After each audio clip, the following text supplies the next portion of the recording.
The Longbox Crusade presents Action Film Face-Off.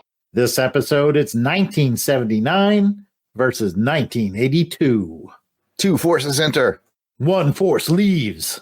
2 men enter, 1 man leaves. 2 men enter, 1 man leaves. 2 men enter, 1 man leaves. 2 men enter, 1 man leaves. But it ain't about how hard you hit. It's about how hard you can get hit and keep moving forward. How much you can take and keep moving forward. That's how winning is done. Now, if you know what you're worth, then go out and get what you're worth. But you got to be willing to take the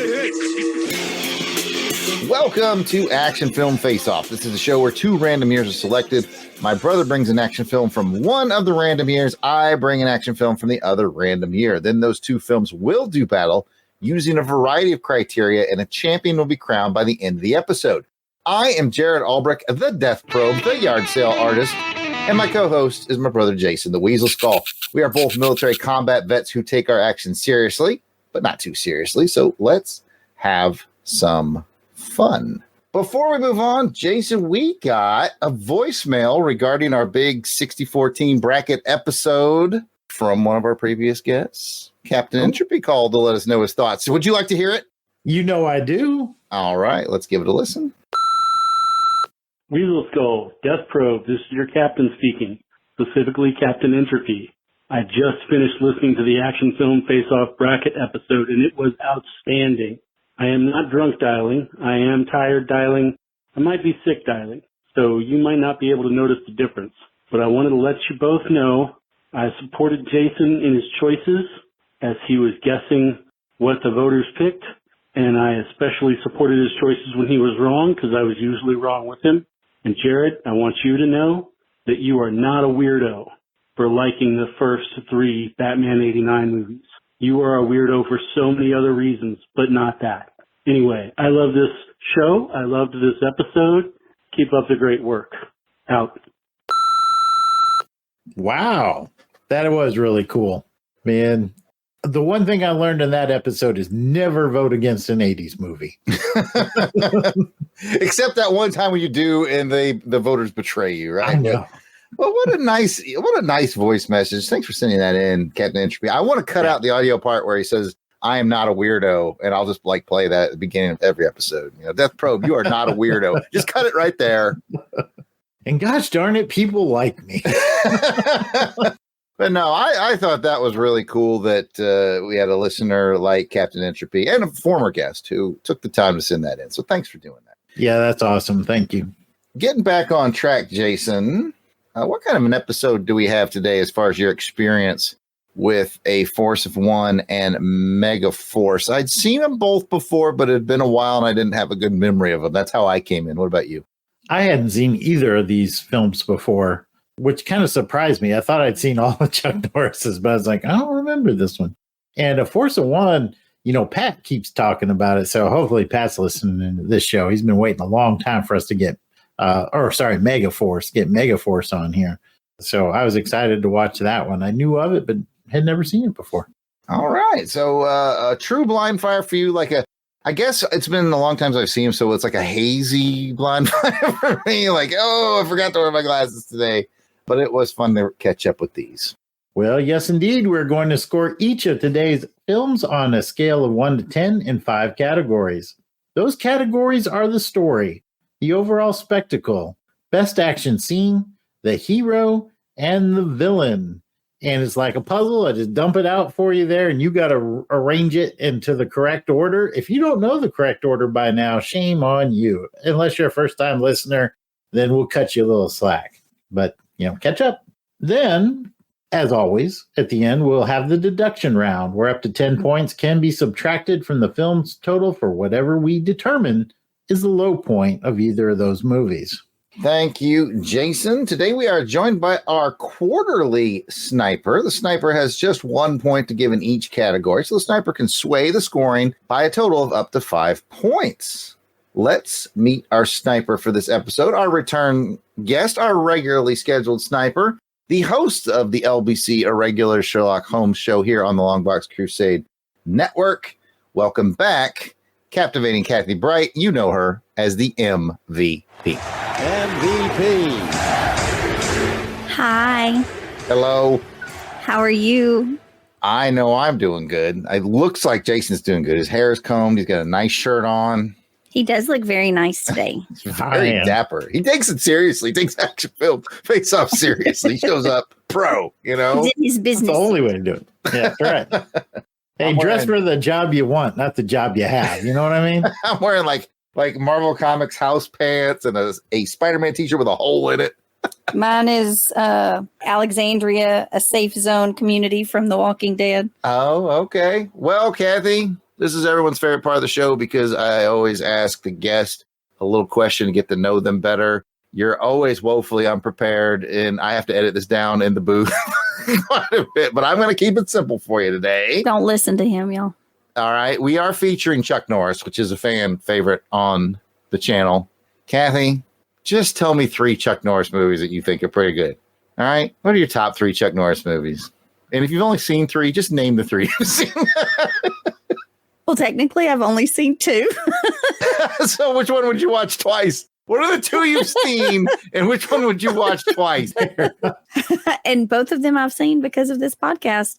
Invasion USA and A Force of One. Which one are you going to watch twice? Probably Invasion USA, actually. That's correct. That's correct. It is the superior film. Yay! It's a canon film. You can't go wrong. I don't think this one was canon. I would be surprised if it was, but I don't think it was. Anyways, interesting. I got to look back on that. I wonder if it was canon or not. Anyways, that is Kathy, and she is back, and she's going to do some score swaying. But before our 2 films enter the Video Dome arena, we are thrilled to kick off this episode with special shout-outs to Crusaders Club members. These are the fine folks who have joined our crusade. They enjoy early access to special long box episodes, free raffle giveaways, and a lot of them like the perk of being guests on shows. You get priority seating to be a guest if you're a Crusaders Club member. These are the folks reaping the benefits and giving some much appreciated support to our network here.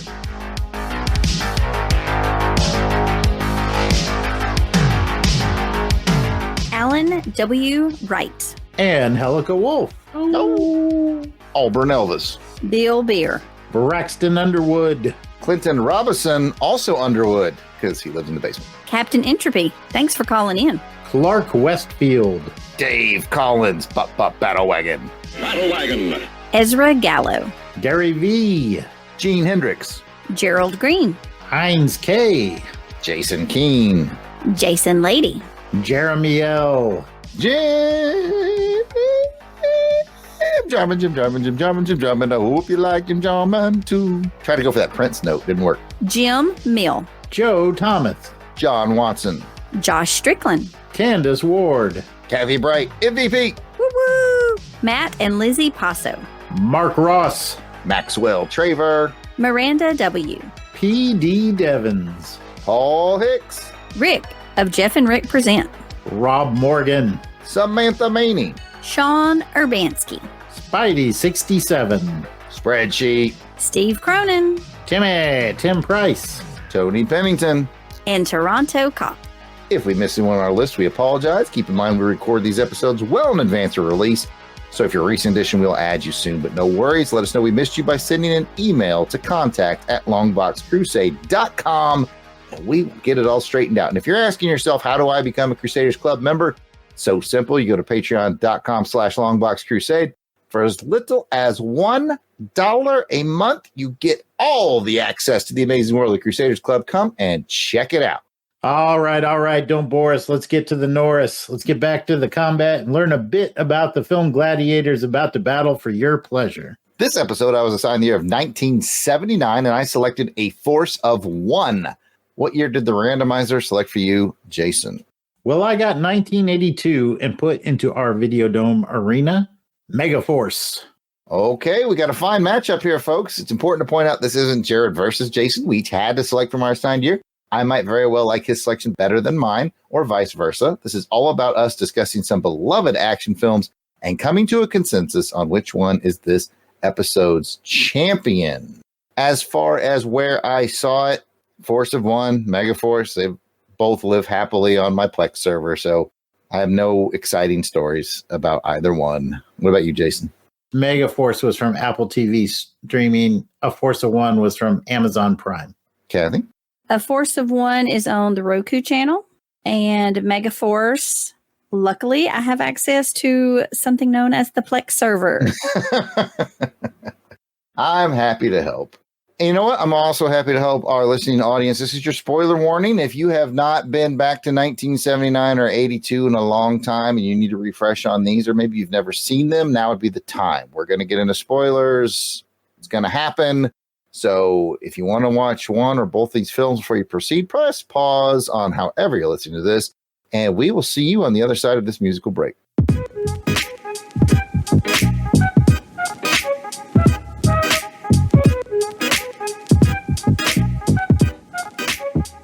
Welcome back, folks. Let's jump in with some quick information on 1979's A Force of One. A force of one.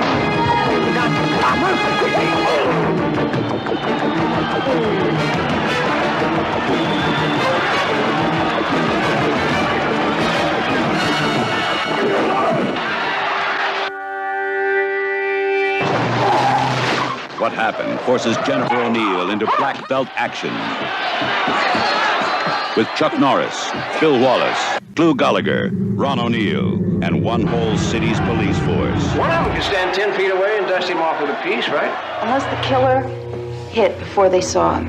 I mean, an expert in martial arts, hand-to-hand combat.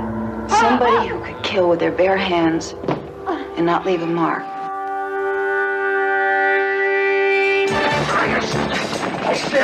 A force of one.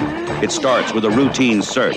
It ends with a trail of bodies. We got smack, we got coke, we got uppers, we got downers, we got acid, we got pot, we got angel dust. We got it. I think some guy was falling. The junkies are having a field day, and the cops are out in force. But in this business, you need eyes in the back of your head. The bruises is so deep that there was internal hemorrhage. In other words, they strangled in their own blood. Lieutenant, there's an epidemic going on.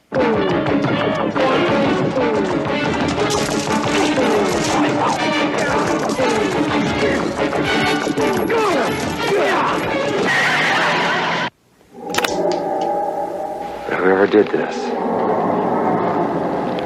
is as good as dead. The whole essence of what we do is a philosophy of discipline. A force of one. A blue steel force that beats out the bad guys' guns and knives. A force of one. He's got to make his next shot his best shot, because he doesn't get another chance.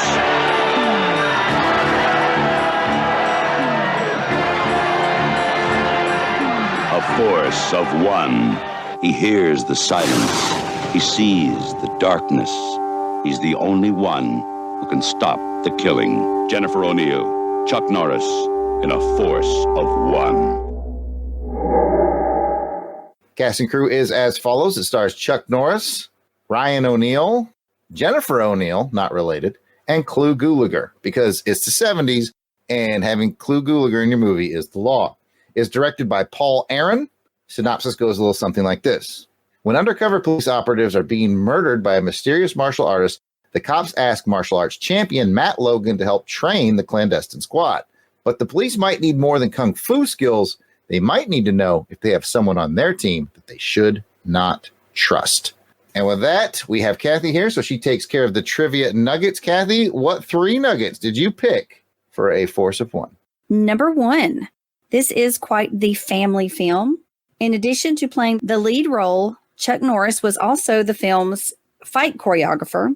His brother Aaron was the stunt coordinator, and his son Mike is the skateboarding pizza delivery boy in the early years. Nice. Number 2, this film was the debut of martial artist and undefeated professional kickboxer Bill Superfoot Wallace. At the time of filming, Wallace was the PKA World Middleweight Kickboxing Champion. He was also John Belushi's bodyguard, and so happened to be the one who found John Belushi after his overdose. On a happier note, number 3. Paul Aaron was approached to direct the movie after Ted Post dropped out. Paul knew of Chuck Norris not because of any roles, because at this time Chuck Norris was not any kind of movie star, but because he was familiar, because he took his kung fu obsessed stepson to see Enter the Dragon. The stepson, Keanu Reeves. Boom, there it is. That's one of my favorite nuggets. Oh, man, I knew something was coming. I thought Jared's eyes was growing bigger. Like, he's like waiting for it to come. Like, and of course, I had to throw that one in because, you know, I did meet him a couple of months ago. Mm-hmm. And Kathy's photo book with many, many, many other famous faces. Now, I will give you good folks the rundown on 1982's MegaForce. From the director who brought you Smokey and the Bandit, Hooper, Cannonball Run, comes the ultimate spectacle. MegaForce, an elite compact fighting unit armed with the most sophisticated weapons ever seen on a movie screen. The mission, to preserve freedom and justice and battle the forces of evil. The good guys always win, even in the 80s. MegaForce. I was kind of impressed by this cast and crew a little bit. Right? I was like, Isn't that?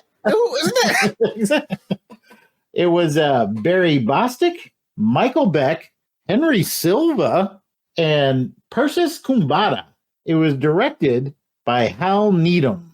All right, synopsis goes a little something like this. When a ruthless mercenary leads his army on a rampage through South and Central America, only MegaForce can stop him. What is MegaForce, you ask? Why, it's a top-secret clandestine military unit composed of the free world's best soldiers. They have cutting-edge equipment and no military grooming standards. Using their top-of-the-line motorcycles and ATVs outfitted with lasers and holograms, MegaForce ventures south of the border to prove that the good guys always win, even in the 80s. Over to you for some trivia, Kathy. Let's see what you come up with. Number 1. Although this movie was not a box office success, it inspired Atari to release a video game, Mattel, who designed all the costumes for the movie, to produce Hot Wheels playsets. It also inspired Trey Parker and Matt Stone to create a little movie known as Team America World Police. But most importantly, this movie may be the inspiration for some of the vehicles used in our own Desert Storm. Number 2. Okay, this was Bostwick's first time receiving top billing in a film. He was cast after producers saw him on stage in the play Pirates of Penzance. They thought he would be perfect when they decided to go in a more campy direction for the film instead of serious. Number 3, I'm going to need a little help from my lived in Germany hosts of the show. Part of I'm going to spell this, Schlefaz. It's a German word. Schlefaz? It's a capital F-A-Z. One word, though. Sleepfest? I don't know. Yeah, you are close. It was a part of this series, which means worst films ever. And see if this sounds a little bit familiar. It's 2 hosts present a whole movie, dress up like the main characters, and discuss the good and bad of the movies. Sounds a little bit like Mystery Science Theater to me. Does. Maybe a German version. Or Action Film Face Off if they had a pit with spikes on it and a bear. True. And that's my 3 nuggets for MegaForce. I'm going to add a 4th because I'm going to be that guy today. I just wanted to spark Jason's excitement to realize that this is not Hal Needham's debut on Action Film Face Off. Thought his name sounded familiar.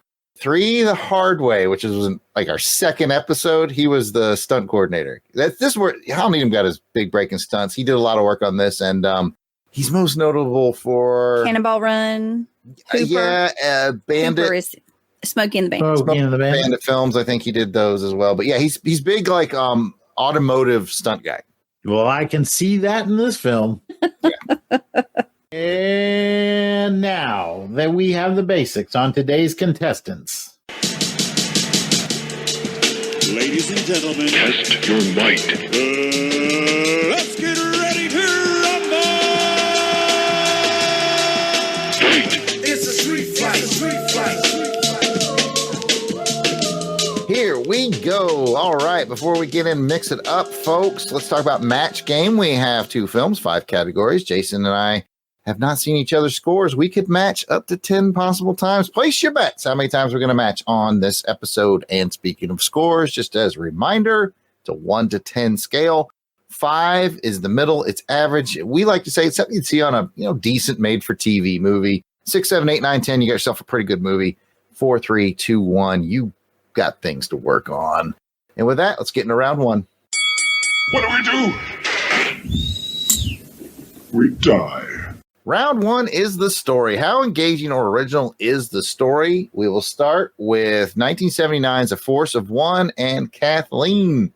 It's not extremely complicated of a story, but it is kind of a downer. It's kind of a sad story because it's kind of real life and its portrayal of what the pitfalls of drugs can do to destroy lives. And forward it to Jason to zhuzh it up a little bit with his intellectual words. Drugs are bad, okay? No, I think what I got from the story was obviously we were building a police mystery around karate, a karate champion preparing for a karate tournament, which shouldn't surprise us. This is a Chuck Norris project. Overall, I thought it was pretty good, for its time. I was really enjoying the mystery element. There was actually a pretty good mystery baked in there, which gave you a little something more to sink your teeth on as opposed to just having the karate scene. So I liked that. I thought the characters were pretty good and the chemistry was pretty good. I think that police lieutenant was like the most craptacular leader on the planet. You leave Clue Gulager out of it. Old boy was like, what were you guys investigating? Dunno. What were they doing there? Dunno. Well, let's look into it. Don't know. He didn't know a lot. Let's put that way. And this kept happening. It's like, maybe you should be a little more in touch with your troops. Look, man, it was 1979. They're contractually obligated to have Clue Gulager on set. He didn't know what was going on. I'm still impressed they had a lady on the team. And she was good too. I mean, yeah. I thought she was a good actor and she was integral to the story. I had pretty good chemistry with Chuck Norris too, I thought, throughout the film. So I was kind of going into it with a little bit of a jaded eye and was pleasantly surprised a little bit over the quality of the script. Jason, you and I see eye to eye. When I first clicked play on this and the memory started coming back to me, at first I was like, oh, it's, Chuck's going to do some karate and save the day, and then I was like, oh, wait, yeah, this is that cop drama with like, who's the mole? And I was like, that's the good part of this. And I think that was smart to use Chuck as he was a consultant. In the 80s, he's going to become the cop, right? He's going to become part of the team. He's going to be the super cop. But this, he's kind of brought in as a consultant, which I think made the chemistry work better with the lady that you just mentioned. And it's just kind of a fresh take. Like, oh, he's not super cop. He's just here to help. And he kind of gets absorbed into a much bigger story. So I was like, okay, all right, Force of One, you've impressed me a little bit, certainly. Yeah. Anyways, we got to go back to Kathy and just move forward about 3 years to 1982 and talk about MegaForce and I'm using air quotes, story. I don't want to taint what you have to say. Let's find out what Kathy thought. Well, and let me go back. And just because I said it was kind of a sad downer movie did not mean I didn't enjoy A Force of One, because I do agree with y'all's thoughts. And I agree with you too. There was definite downers, man. I don't know where this would fit in our discussion. I just remember watching it the second time. I was like, man, this young black kid at the karate school is so likable. And then it dawned on me. I was like, oh, damn it. He's not going to make it. He's not going to make it. Oh, he's so charming. As soon as he agreed to let him fight, I was like, oh, he's not going to make it. Anyway, it did have its downer aspects, Kathy. You're not on an island there. Okay. So the story for MegaForce. So this is kind of a James Bond film done with a lot less budget and no Roger Moore. But it was a high-tech, good film that I kind of enjoyed and thought was pretty interesting, which is also the words that the director had about this film. You're quoting the director, are you? I am. Do you agree with him, though, mostly? Yeah, I do. It's not incredibly complicated. Although, for me, not having military, maybe I'm just like, battles. I don't know. I do like, and I'm probably going to step on something Jason's going to say. I like how the movie gives you a briefing and tells you, this is what the movie's about. True. And then just executes it. And then oh, there's a problem. And there's a second briefing. This is how we're going to do it. And then executes it. And then the movie's over. Yes. And they do have does not mess around. The card at the beginning that tells you exactly who you're dealing with in this whole situation too. All right, we got to leave some meat on this bone for Jason. I got too excited about that one. It just cracked me up. There's 2 points of the movie that just tell you what's going to happen. Over to Jason. Yeah, you kind of hit the nail on the head. I guess if I had to sum up my thoughts on this script, it's potential. There was a lot of potential here. I don't feel like the movie reached the potential, but it's one of those every now and then when you go and you take that walk down memory lane and you find that cheesy kind of B-80s movie and you go, I'd like to take a crack at that. I would like to have a go at that film. This is one of those where I watched it. There were a lot of really cool elements that, some James Bond-esque, and Jared, you and I talked a little bit about it. Some G.I. Joe, some really kind of feels like G.I. Joe. You got this elite unit, a secret mountain base, really cool vehicles and weapons. I really dug the science guy, Egg. I liked him. There were some charming aspects to it. It didn't quite come together for me. The script was campy and cheesy to the point of almost being a parody in some places. Parody's nuts. Go on. Oh, thank you. We were on Hot Shots territory there a couple points in the film. But that's where I think it failed because it wasn't as funny as Hot Shots or Top Secret. Or no, I think you're right. It could have gone in that direction, or it could have gone in a little bit more serious direction. It could have gone in a campy James Bond-esque, Roger Moore James Bond-esque kind of direction. But it just kind of failed on all three of those marks a little bit. Didn't hate it, not gonna sink it in the score, but definitely had more potential than what it reached in that film, in my opinion. First of all, let me give you a shout out to our friend of the show, Kevin Reitzel over at the Fandom Podcast Network, who's going to be so mad that he wasn't on this episode because he loves this movie. And he's the one that told me it's the best. You got to get in line behind Pat, though, man. Pat's already mad at us. He's not on. I apologize to you both. He was the first one to tell me it was the best G.I. Joe movie ever made. And I don't know that I disagree with him on that. But I had to laugh when I saw Edward Mulhare show up. You'll know him as the classy British guy from Knight Rider. And I was like, did this guy have in his contract that he would only do advanced vehicular projects in the 1980s or something? What is up with that? And I just want to get that joke in. But yeah, in some ways, stay with me on this because I'm about to compare it to a much better film. In some ways, it reminded me of Mad Max Fury Road. It's kind of that simple, point A to point B to get out of there. I'm not saying it's Mad Max Fury Road. Mad Max Fury Road is a superior film, but the formula's there in a way. And sometimes simple is good. I don't think they did enough with what they had, to both of your points. I think it's too simple, because Mad Max Fury Road is super simple, but it's got this level of execution that's superior. They gave it a shot, and Hal Needham knows how to do especially vehicular stunts and fun. Let's be honest, folks, that's 70% of the movie. So if you like that, turn your brain off and enjoy MegaForce. Those are my 2 cents, and it's time to do some scoring. Let's go back to The Force of One, 1979, 1 to 10. Jason, the story? I feel like we're going to have a first match. From the words you use, the words I use, I feel like we're going to get a match. What do you got? I was all set to give Force a 1 before I pushed play. I was like, this is going to be a 5-6 tops. I'm giving it a 7. Same. I think it was, not elite level territory, but very solid, surprisingly solid. Exactly the same thought process scored, Jason. Match game, I'll say it so we can hear the little song play. It's almost like y'all were related or something. Yeah, it's in our DNA. All right, let's go to MegaForce 1982. Jason, 1 to 10. I feel like you're not going to be as favorable. Not quite as favorable on this. I do agree with you. I like the simple is good part of the storytelling.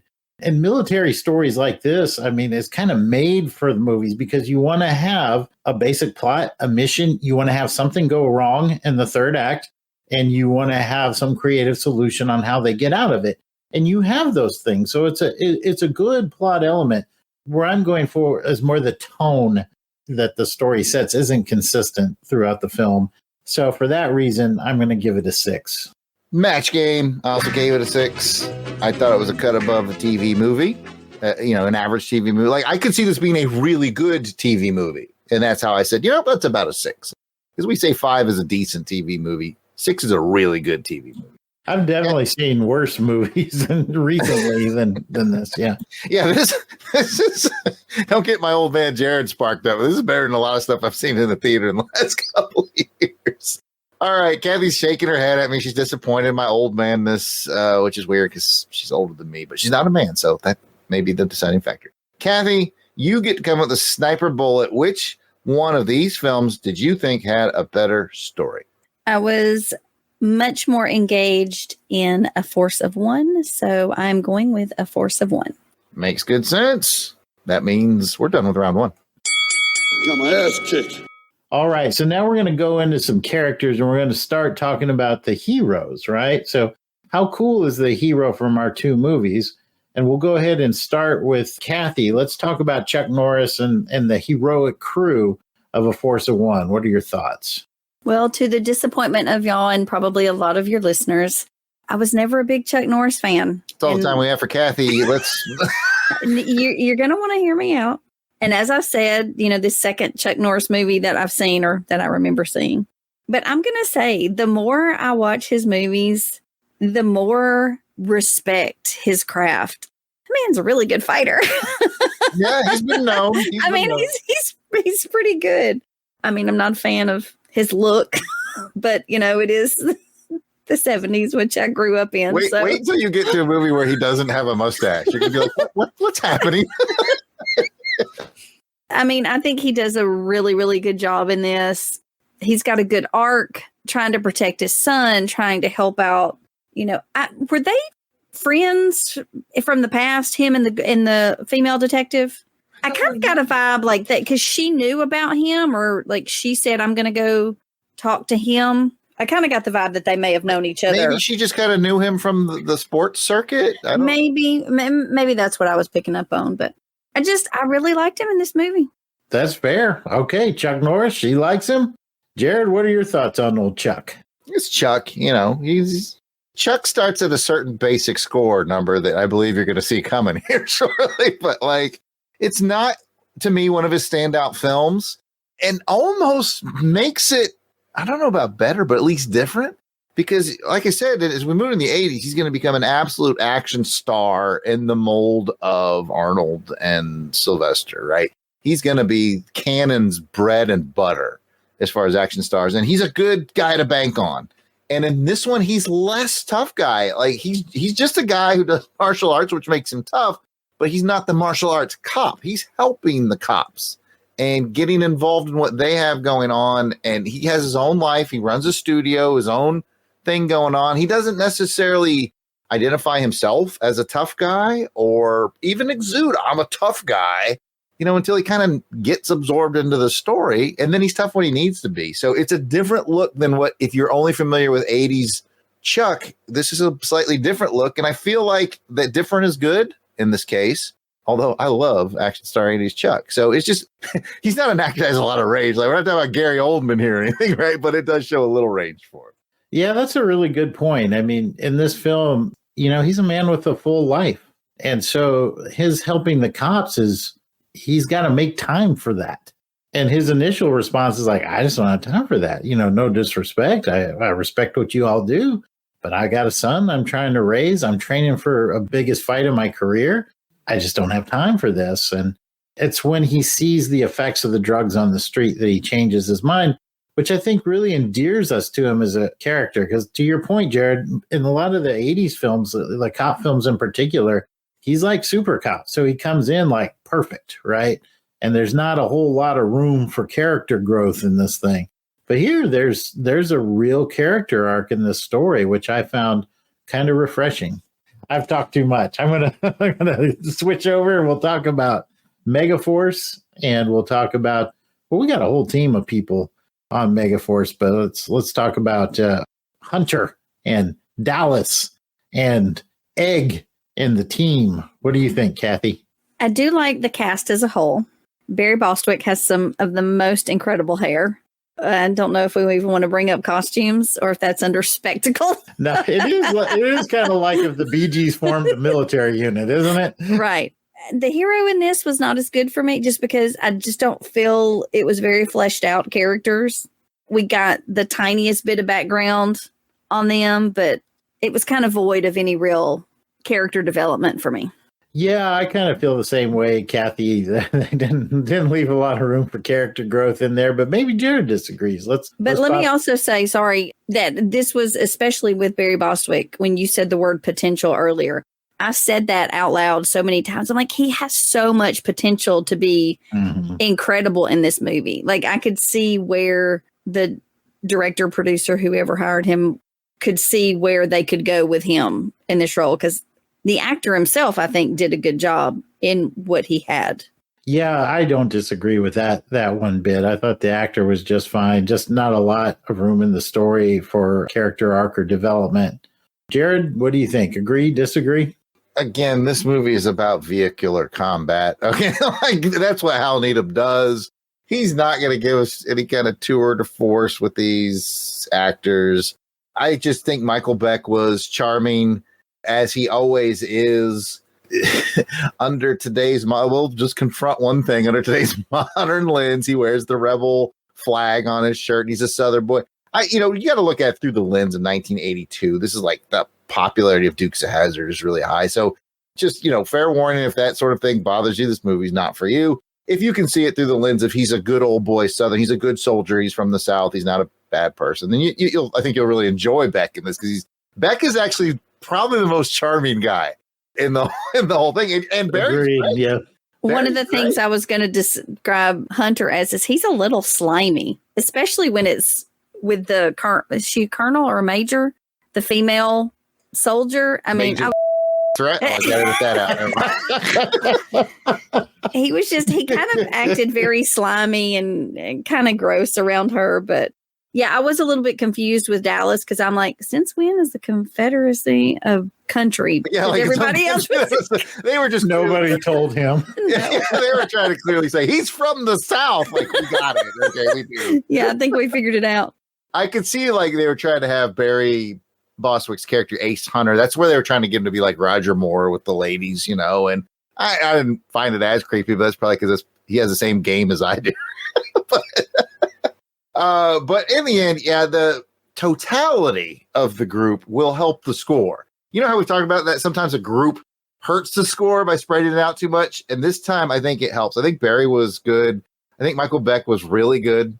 My favorite piece of writing in the movie is when they're getting nervous about going into battle, and Dallas says to him, hey, because clearly Ace is thinking about the woman. And he's like, hey, guy told me once they look good in red and they look good in blue. Mostly look good in blue. And he's like, that doesn't apply here. Who said that? He's like, you did. Before we jumped into that one place in Nam. And he was like, oh, well, then it was wise words. Wise.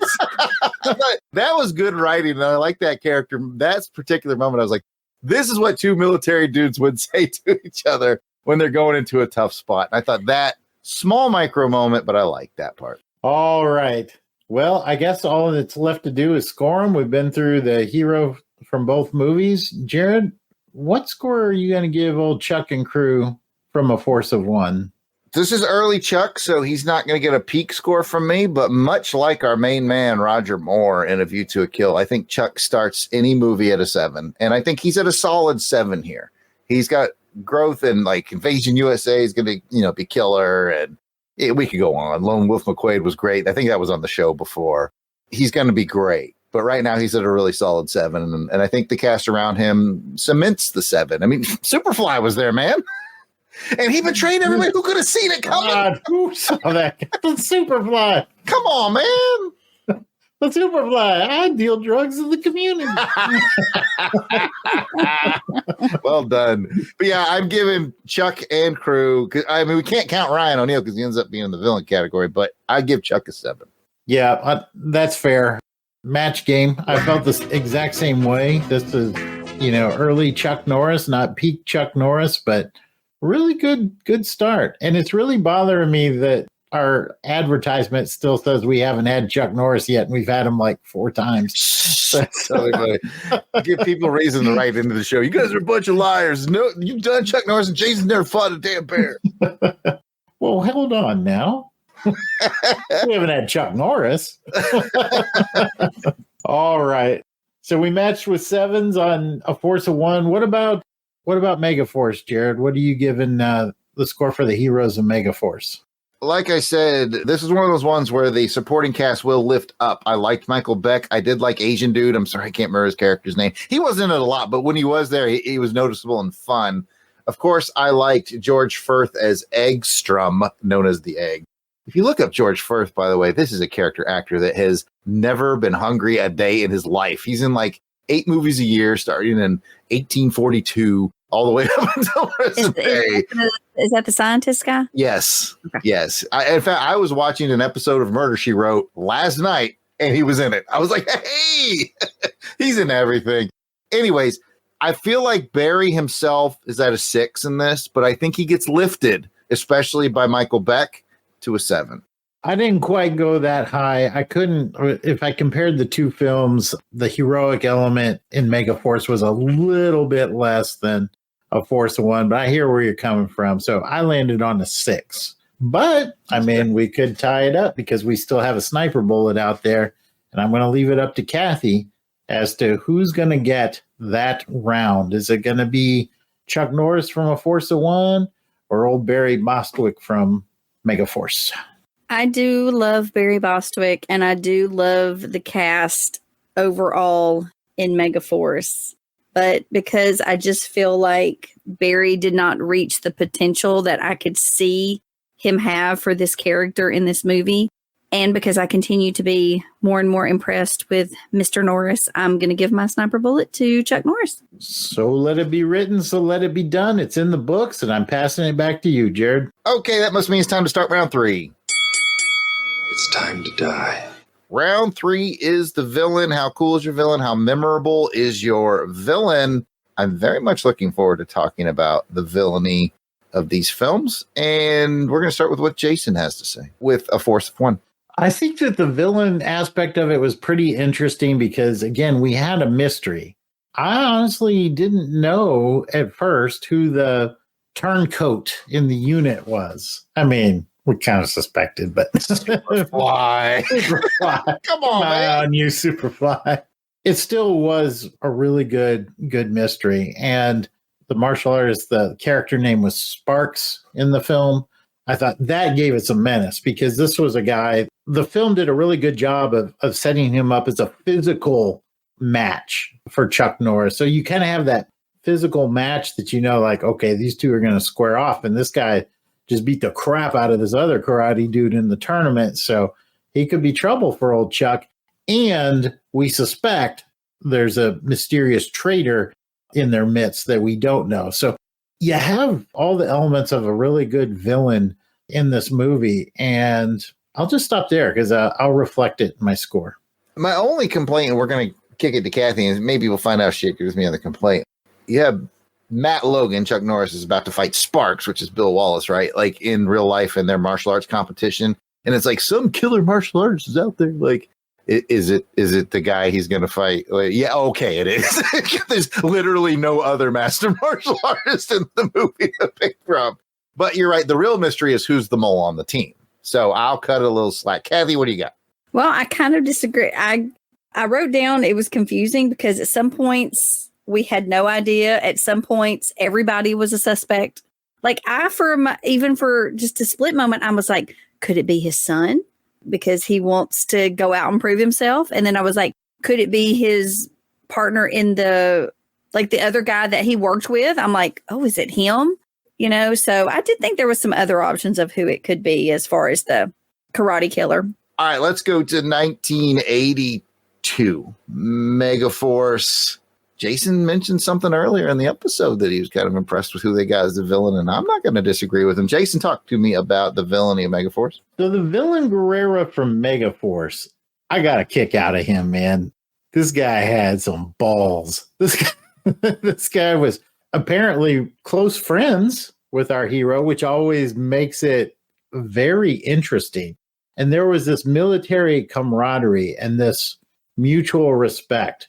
You know, sometimes you have more respect for your enemies than you do your allies when you're in the military. And I think this was one of those cases in this movie. And for him to just kind of like fly in there in the third act and go, hey, buddy, I know what you think you're doing, but it's not going to end up like you think. And I'm going to give you some opportunities to get out of here. Even the respect that he had when the hero pulls off the great escape there in the final act. This guy he was charming. He was oily. Like you see him cheating at chess and everything. But there was just a part of me that really liked him and hopes that in MegaForce 2, which I'm sure the sequel is right around the corner, day now, that he comes back and maybe joins the side of Angels. He's kind of like Destro a little bit, you know, a little Destro-esque. It's like, oh, he's a bad guy, but I kind of like him. And sometimes the good guys can find some common ground with him. So I liked him. I liked old Guerrera. Yeah, me and you both, man. Anytime there's a villain that's so likable, it just makes the movie that much more fun. What did you think, Kathy? Did you like Guerrero like we did, or is this a military guy thing? I like the actor, especially in Buck Rogers, because he was the bad guy in Buck Rogers. Oh, he's probably done a lot of things. We just covered him over on James Bond versus Spy Movies on Her Majesty's Secret Podcast. He was in the Manchurian Candidate. Oh, okay. And he was good in that too. Yeah, I really liked him. But as far as his character, again, I feel like it was kind of like the hero. Like we got the tiniest of snippets of a past, and so I really knew nothing about him. I feel like he wasn't in it enough. Maybe that leads to me thinking he was charming too, because I wanted him in the movie more, but he was at the very beginning in a fight scene, very end of the fight scene, and then that one little clip in the middle where, you know, he runs into his friend. But again, I liked the actor maybe more so than I liked the arc of his character. Fair enough.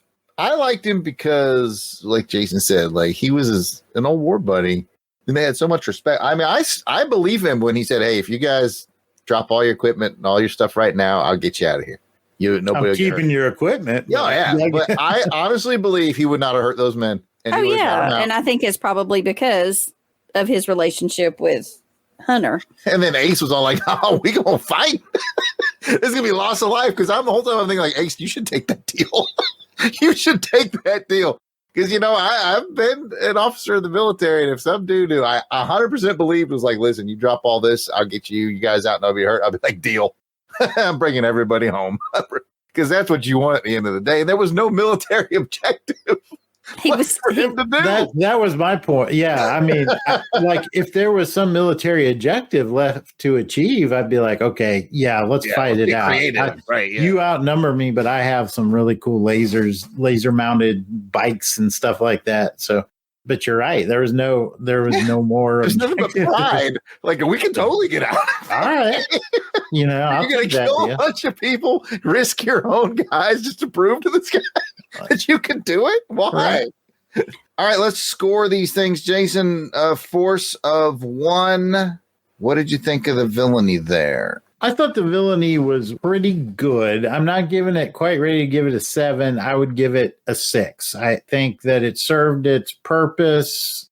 You know, we had a good physical match for Chuck Norris. To Kathy's point, there were a lot of kind of surprises. Well, I think you brought that up too. It's like, oh, I wonder who he's going to fight. Who could the mysterious martial arts master be? Yeah, it's kind of hard to have a whodunit when there's one suspect, you know. But overall, I thought it was pretty good. I'll give it a 6. Match game, same reasoning. I really had it at a 5 as far as Sparks being the villain. Like, okay, he's not super memorable guy that Chuck Norris is going to fight at the end of the movie, but it got the +1 to 6 because Ryan O'Neal as the mole. Over to MegaForce 1982. A little more taken with Henry Silva, I suspect. What do you got? Yeah, a little more taken with Henry Silva. Solid 7 for me. I mean, the guy was memorable. It would be criminal for me to give him anything less than a 7, I think. And match game, once again, we have 5 out of 6 match games now. Same reasons. Kathy, you weren't as charmed by Guerrera as Jason and I. How you feeling here? Which way are you going to put this sniper bullet? You kind of teeter. Which way? No, I think I'm going to go with the villains, plural, of A Force of One, just because they had me guessing through the whole movie, who the actual true villain was. Fair enough. And that is the end of round 3. All right, I'll take the baton from here. We'll go into round 4, which is the spectacle. And we're talking about the overall spectacle of the film. The stunts, the choreography, the car chases, the effects, cinematography, music, soundtrack, all that good stuff. We're going to start it off. We'll let Jared kick it off here for the overall spectacle for A Force of One. That's what I would consider a pretty standard fare of spectacle for a 1979 kung fu film, cop drama. Nothing really super stand out. I don't have any super memorable music cues, although it was decent. And all the martial arts were decent. Nothing really huge to talk about. This movie is just sort of overall solidly done with not a lot of standout. Maybe Kathy spotted something that stands out more. And I'm not saying that's like a negative thing. Like, it does its job pretty solidly. I've used that word a few times.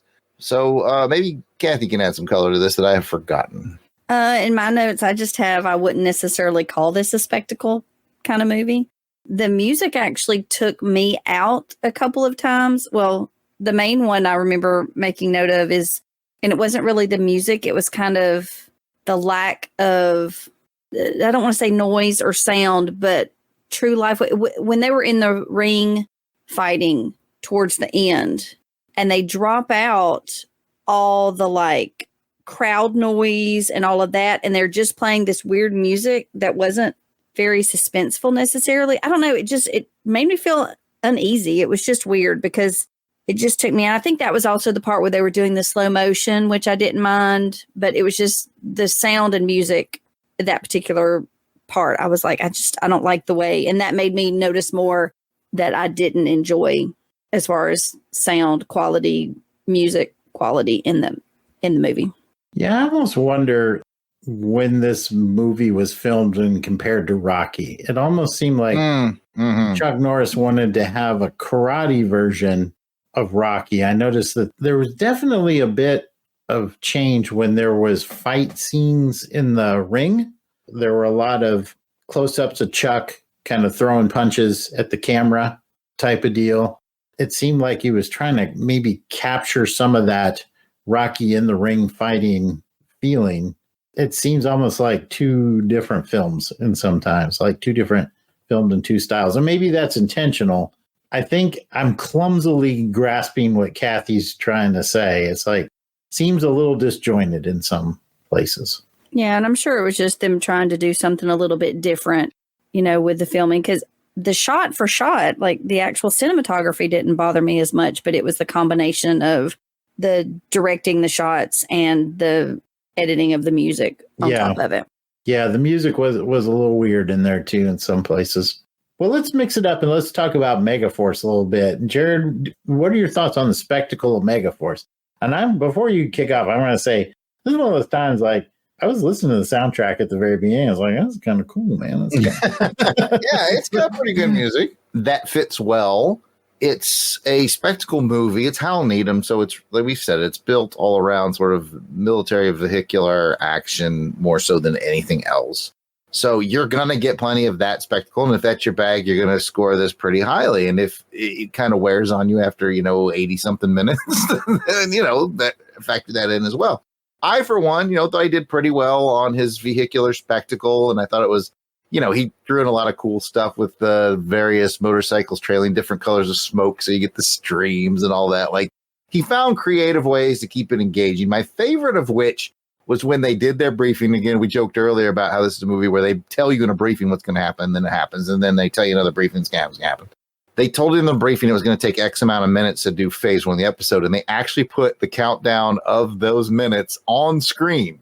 On the screen in the bottom right corner in red numbers, they are counting. I think it was 4 minutes. They said, we'll be in and out in 4 minutes. How are you going to do it in 4 minutes? Oh, it's going to be a whole thing. And I thought that is a really cool touch, like to let the audience in on the fact that they're doing all this in 4 minutes. And I thought that's really neat. So I will give it some props for that. I imagine this was like a really amazing thing perhaps to see in 1982. It's a little harder to go back knowing what we can do now.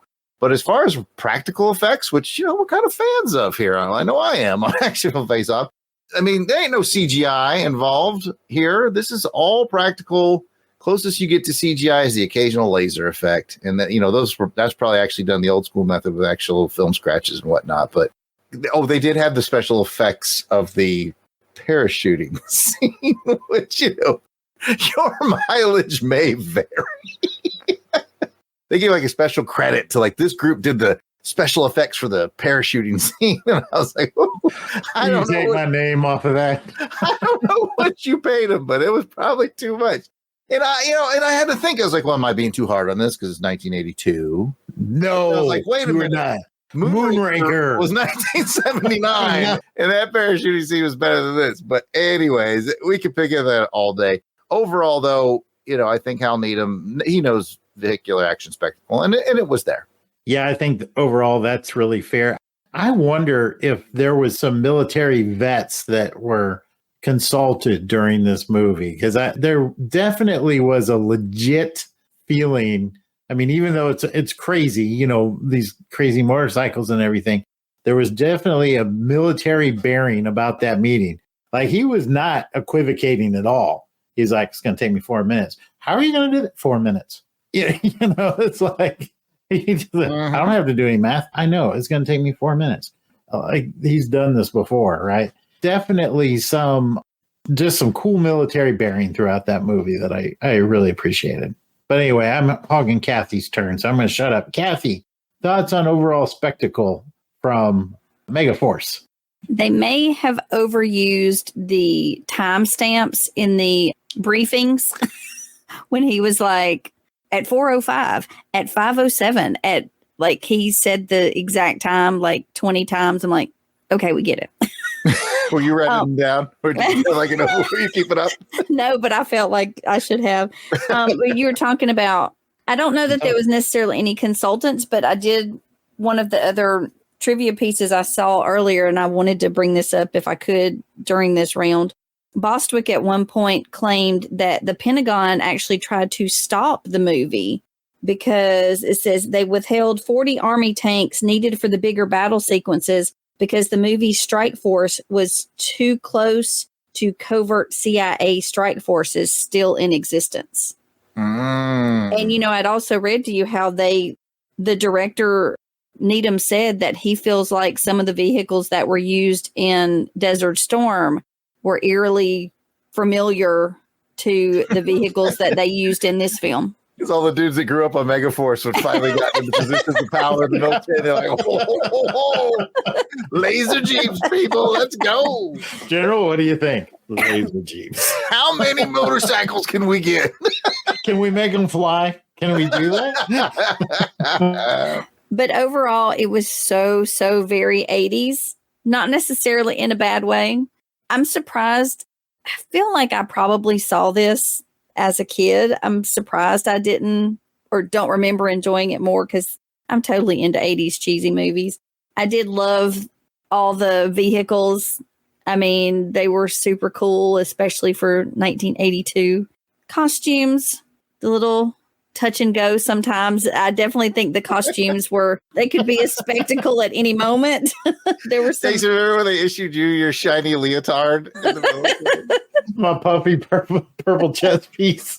My dress uniform. Oh man, I remember there's one scene where he's standing out there in the desert, and man, that leotard that has some Indians creeping up the trail. It rode up. I mean. It rode up a little high, didn't it? Yeah, ooh, I can tell what his religion is. I did also find the locations in this movie. I liked the Nevada desert where they filmed everything. But I think the perfect example of spectacle on this is they had a $20 million budget. It only made $3 million at the box office. So That's we know not good. We know where that 17 we do the million- math for you here. We can put a pin in this one. Let's take it back for scoring, and let's talk about scoring the overall spectacle for A Force of One. Jared, what did you give that? Again, the real draw of this movie is sort of the police procedural mystery, and everything else feels tacked on, but I do feel it's superior to a average, decent made-for-TV movie, so I'll go 6 on it. That's where I landed as well. I was kind of coming in here expecting a little more karate, a little less story and mystery, and I got the reverse.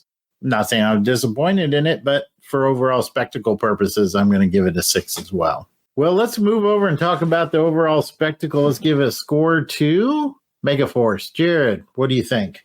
I feel a little bad about the score I'm going to give MegaForce because I feel like if I watched it in 82 as a kid and a G.I. Joe fan, G.I. Joe's just coming on the scene, I probably would have given it like an 8 or a 9. But unfortunately, the hindsight glasses kind of wear this one off for me. So I'm going to end up giving it a 7. I thought it was really good vehicular stunt stuff. And again, if that's your bag, this movie's for you. 7's where I landed on it as well. There was some stuff we talked a little bit about the skydiving scene where I was like, yeesh, I don't know about that. We may talk about that more in the deduction round. I don't know. I'm still considering it. But overall, when they fired up those motorcycles, man, it was cool. It was really, really cool and difficult. You could tell just a lot of stunt drivers on motorcycles and ATVs doing some really cool trick riding on them. So I enjoyed it. 7 for me. Kathy, who's getting the round on this one? We're going to give overall spectacle bullet to MegaForce or A Force of One? I am going to give my thumb kiss to the air to MegaForce. All right. So let it be written. So let it be done. It's in the books. Jared, it's over to you. Soon to be back to me. Let's get to round 5. Tiger uppercut. Round 5 is best action scene. This is Action Film Face Off. You better bring a best action scene. So let's break down the action scenes from each of these movies. We'll select our favorites. We'll give them some scores. You guys know how this works. So, Jason, how did you break down the action scenes of Force of One? Going from memory, I can really think of like a couple, 3 of them. But what do you got? How'd you break it down? I kind of went with 3 of them as well. I kind of went with the opening karate match between Chuck Norris and his opponent. There's a fight scene in an alley outside the restaurant where Sparks first attacks. And then there's the final fight scene, which you could kind of maybe break it down between in the ring and then the car chase and outside the ring. But for the purposes of this, we'll just kind of consider that all one action scene. So I'm thinking what I would call the first fight scene between Chuck Norris and his opponent, we'll call that one, hey, you didn't tell me I'm fighting a Wookiee. Chuck Norris. He's short for a Wookiee, but like Ewok. What should we call the second one with the fight in the alley outside the kitchen? Y'all got any of that day old whooping? Y'all got any of that day old whooping? There we go. And then the third one, I was kind of thinking like, after Chuck gets hit with that cocaine, it's like, after I kill this guy, let's go make pancakes. I was wondering if they were going to show it, if it impacted him after he got all that. Let's do push-ups. I was left for 3 days. All right, cool. Which one was your favorite action scene, Jason? I think I could go with the final one. That final fight was actually pretty good. And there was a car chase that led up to it. So, yeah, I'll go with that final one. Fight's over. Let's go make some pancakes. I think I'm going to join you on that. Although, shout out to the alleyway scene. It was pretty good. But, yeah, the final fight kind of gives you everything you want with a smack of cocaine to it. Kathy, you going to deviate or you're going to join us on Final Fight? I love pancakes. All right, that's 3 for 3 on Final Fight. We'll come back and score those momentarily. Let's break down Action Force. That's got to be tough, Jason, because it's kind of like infiltration piece. Then it really, is there anything else? Like, it feels like there's an infiltration piece with a 4-minute timer. Then they get to the point, they're like, crap, we got to escape. So it's almost like infiltration and exfiltration. Yeah. You have the opening, like with the villain, you have the opening, like, the opening when Guerrero's kind of jumping over the border. And that's true. Yeah. But it doesn't feature Megaforce. I guess why I kind of think. I'm just going to go with the two, the attack on the dump, on the depot, and then the escape, I think, are probably the two main points. So I guess the attack on the dump, we can just call it, man, this place is a dump. I was going to say 4 minutes. Took longer than my wedding night. And I had the little clock going. Then I rendezvoused with my buddies. And I also had a bad ending waiting for me. Just escaped. Just escaped in the nick of time. Oh, man. What we got to call the escape one? Well, I would just simply say, given the two options you had, we chose the hard way. Like what? You accomplished nothing. We'll call that one We Choose Violence.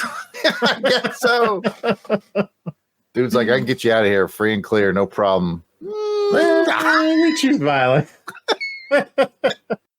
So which one did you like better? Did you like the blowing up of the depot, or did you like the violent choice to fight your way out? I kind of liked the blowing up of the depot. To your point, I enjoyed the timer aspect of it. I liked how you saw a couple of them get knocked off bikes and everything, and them using teamwork, picking up their buddies and everything, and staying on task. They had one vehicle get damaged, and you saw like the commander guy, like, all right, I'll take it over from here, turns it into like a car bomb and blows something up. That really kind of demonstrated to me the technical capability of MegaForce. They got me into it. They got my juices flowing. All right, Kathy, I'm assuming you're picking the skydiving scene, or... Absolutely not. Well, I don't know. Jason's got me really sold on that first one, which I didn't really remember until you were describing. I'm like, oh yeah.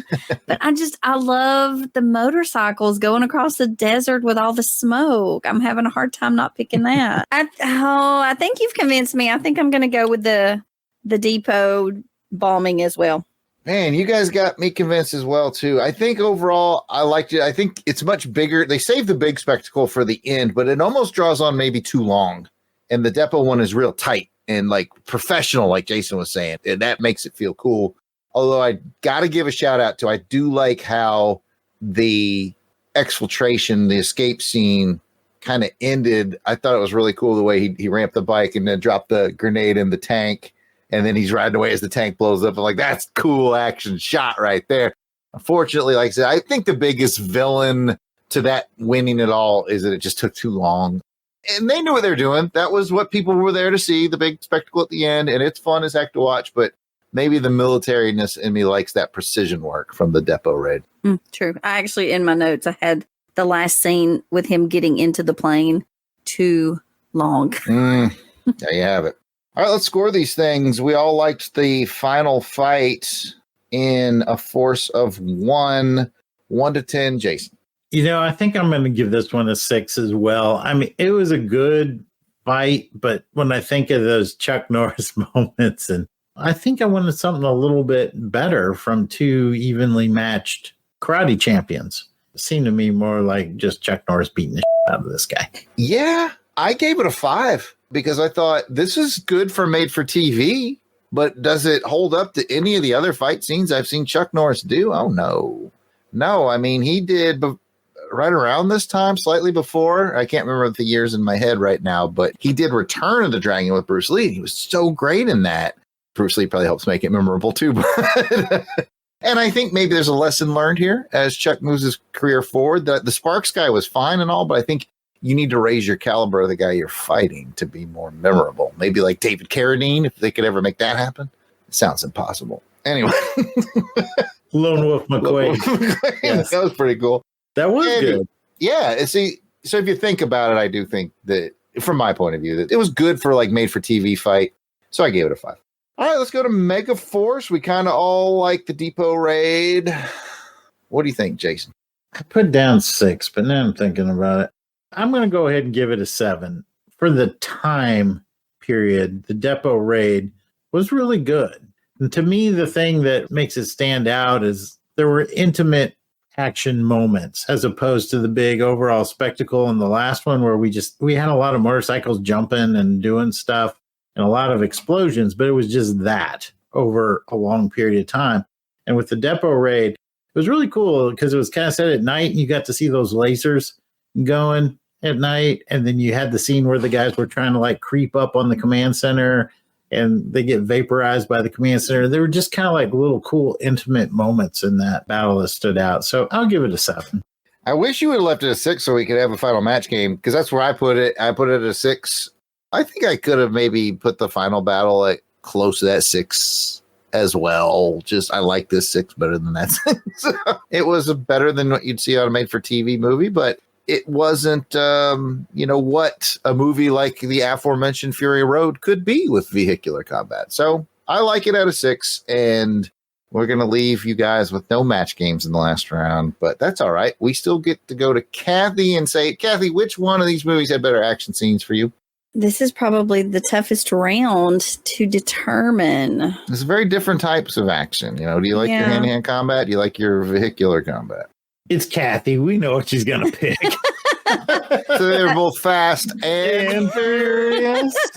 It's not called The Fist and the Furious. And you probably are right. Even though I am growing more and more as a fan of Chuck Norris, and I love, that type of fighting, I am going to have to go with the action scenes from MegaForce. Sounds good to me. That is the end of round 5. All right. Into round 5 means we are into the deduction round, folks. It's time for the round for the ridiculous. Catch you at a bad time. Jared, we got 2 films here. I'm just going to throw it out there. Are you going to take any points off of either film? No, there's probably something ridiculous that I've forgotten a force of one, but if it's not ridiculous enough for me to remember, then I'm not going to claim it. Also won't claim the parachuting scene in MegaForce, but I tell you what I will do, Jason. I am going to give a +1, a bonus point to MegaForce. Because you know what, Jason? We're big on military authenticity on this show. And while, there were some zany vehicles and all that stuff, is there nothing more military authentic than just about completing your objective and being over by some ROE? Rules of engagement will screw you. Governments will betray you. And this movie, boy, did it happen to them. Oh, you almost made him, but we changed our mind. We did a backdoor deal. And then who's left to soak up the the military? Yep. And I was like, that meme. Leonardo DiCaprio. Thank you. The Leonardo there we go. DiCaprio. I was just trying like to pointing and snapping to the screen like, yep. You work, you train, you execute, and all of a sudden, it doesn't matter anymore. I was like, this is the most military film they've ever made. +1. And I felt good when he blew up old boy's helicopter, too. I mean, that had to feel good for him.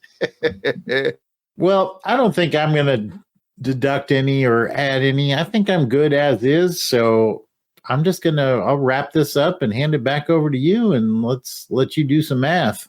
All right, with my military cynicism out of the way, let's end these official rounds.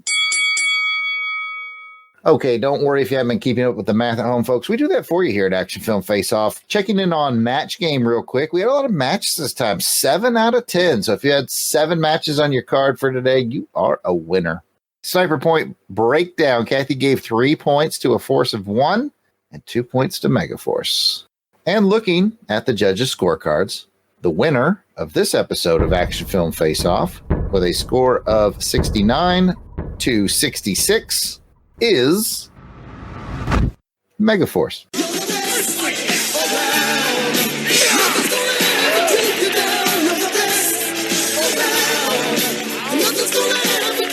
Well, they may only have made 3 million, but they won Action Film Face Off. That's right. Action Film Face Off, and they won our hearts. I didn't know which way that was going to go. I didn't either. Well, congratulations to MegaForce. Pat's all excited. Now let's head over to the randomizer and find out what the years are going to be for our next episode. And I believe we have a special episode coming up, Jared. We do. It is Martial Arts Madness. So Siskoid will be joining us once again, providing cinema from the East, I guess we could say. Because, we've done some stuff from India, Hong Kong, China. I think he's got a Korean film for us this time around. So, yeah. Okay. Get ready for it. Well, I am ready for it. And it looks like your film is going to come from Choose Your Destiny.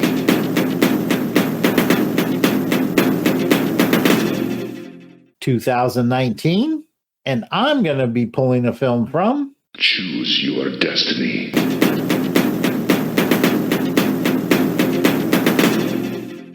1985. What films will those be? I don't even know. Only Siskoid knows. So we'll find out together next time. Until then, I'm Jason Weasel Skull Albrick, and you can find me on social media at Jason Albrick on Instagram and Threads. And you can find me, Jared Alwick, the Yard Sale Artist, a.k.a. Death Probe, at Yard Sale Artist on X, Facebook, and Instagram. You can check out my artwares at www.theyardsaleartist.com, or you can find me at Pizza Planet Buffet in Montgomery, Alabama. Kathy, where can folks find you? I am on all social medias at AUKathy2418, and that is Kathy with a K. Excellent. Be sure to check out all the shows under the Longbox Crusade umbrella by subscribing to Longbox Crusade on all the podcatchers out there. You can check us out on YouTube. You can go to www.longboxcrusade.com. If you want to send a question or a comment or a really nice message like we got from Captain Entropy at the beginning of the show, you can do that lots of different ways. We're on social media at Longbox Crusade on X, Facebook, Instagram, and YouTube. On the X, we are at AFFO Podcast as well. So you can message at Longbox Crusade, or we have that more targeted account of at AFFO Podcast there on the X. I run that account, so stop by and say hi. Give us a follow if you haven't already. And of course, like Captain Entropy, you can leave that voicemail, 707-532-5269, 707-532-LBOX. Pick up the phone. Thanks for tuning in. We appreciate you listening. And until next episode, keep your head down. And your knuckles up.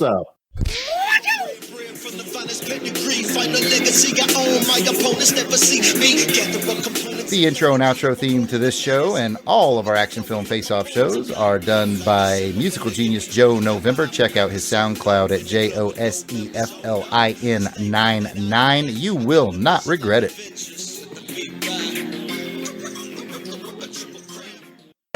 And I like the overall cast in both of these because they both have an actor from two of my favorite movies from the 80s. In A Force of One, one of the guys was from Buckaroo Banzai, the kind of Hispanic looking, one of the guys that got killed in the wax shot, the second two guys that got killed. One of those guys, he was in Buckaroo Banzai. And in this movie, MegaForce, the Asian guy was in one of my favorite shows from the 80s, V. Oh, yeah. Right. And you don't fool me, Kathleen. I know you're a fan of Xanadu, which stars Michael Beck. Absolutely. Oh, and that was a trivia nugget that I did not pick for my top three, but apparently Michael Beck was in Xanadu with Olivia Newton-John, who played Sandy from Grease. Barry Bostwick played Danny on a Broadway version of Grease. So Michael Beck's kind of like the throuple between Danny and Sandy from Grease. I didn't follow any of that. Back to you, Jason. That was like 67 degrees of separation there. Persis Kambata is hot. All right, back to you, Jason. Did I mention the time I met Kevin Bacon? Speaking of 6 degrees. There we go. All right. Wait a second. And I have to hit this out because I'm looking at my screen here. Chuck Norris as Matt Logan. Eric Laneuville as Charlie Logan. That was the black dude was his son? Yeah. Yes. I missed that 100%. I just thought it was like a teenage kid who was taking his class. No, that was his son. He adopted him. Yeah, he even called him his son. Missed that. I was like, who is this son y'all keep talking about? I'm looking at the cast. I'm like, the black dude? What? He's like his star pupil. That's what I thought it was. Right. All right.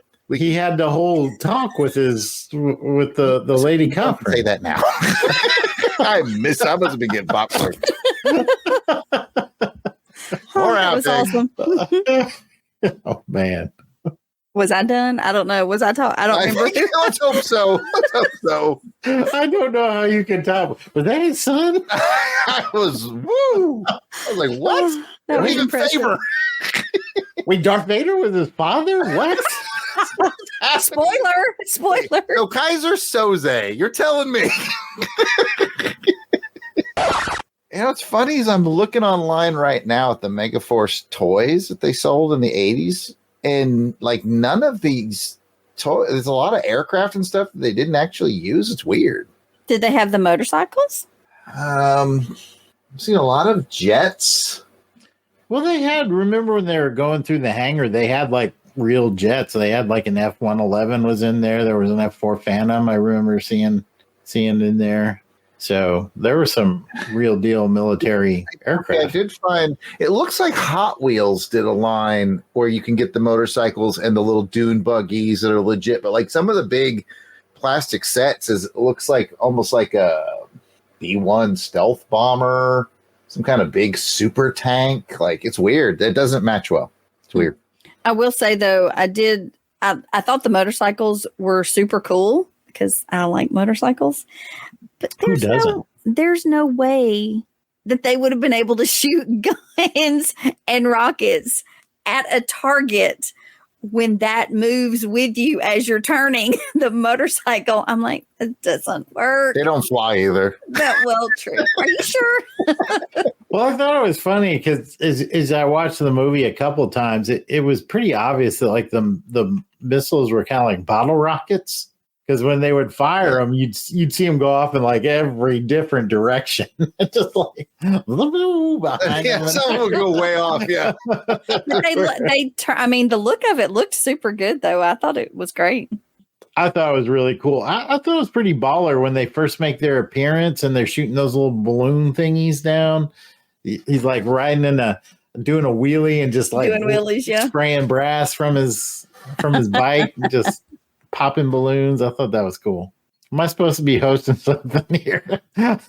Wait, I was going to say, I think he's still investigating what's over there. I'm just looking at toys. No, you got to take it back for scoring purposes. All right. I think.